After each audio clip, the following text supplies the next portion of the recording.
أبو الدخان يطالع الجريدة في شغف بعدما قرر أن يبحث عن وظيفة. مطلوب مدرب رياضي. وفي الصالة الرياضية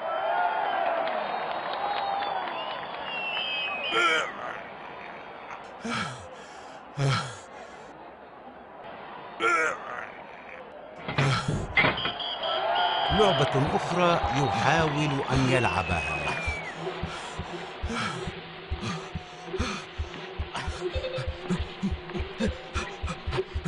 ولكن يبدو أنه سيفشل مرة أخرى. احترس يا أبا الدخان.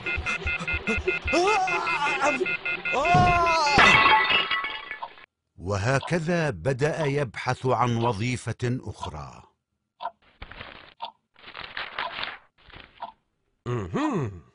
مطلوب بائع لعب أطفال. وفي متجر لعب الأطفال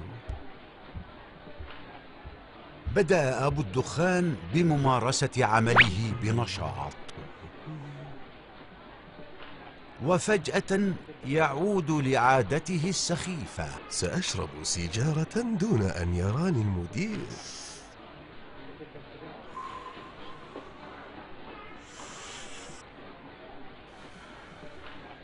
أبا الدخان، أين أنت؟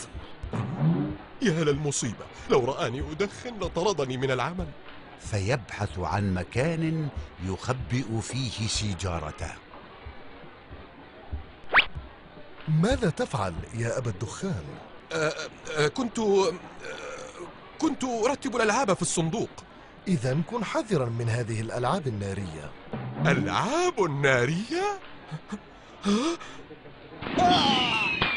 ومرة أخرى يطرد أبو الدخان من العمل.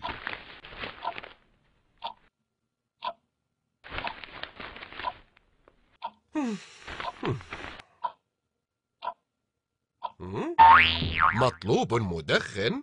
يا ما هذا؟ مطلوب مدخن. فرصتك الذهبية يا أبا دخان. يذهب لإجراء الفحوص الطبية الخاصة بالوظيفة.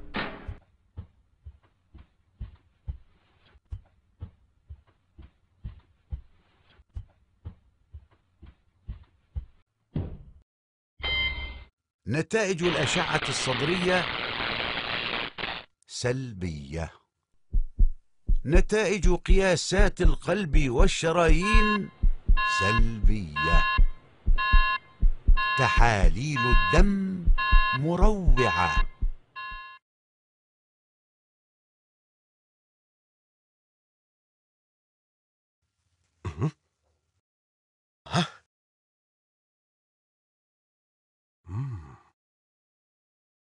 مبروك يا أبا الدخان،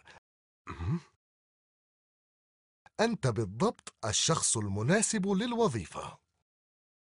لديك جميع الأمراض مثل القلب وتصلب الشرايين والالتهاب الرئوي. نستطيع أن نجرب عليك الأدوية المستحدثة لدينا لنرى مفعولها ونتائجها. فأر تجارب؟ لا لا لا.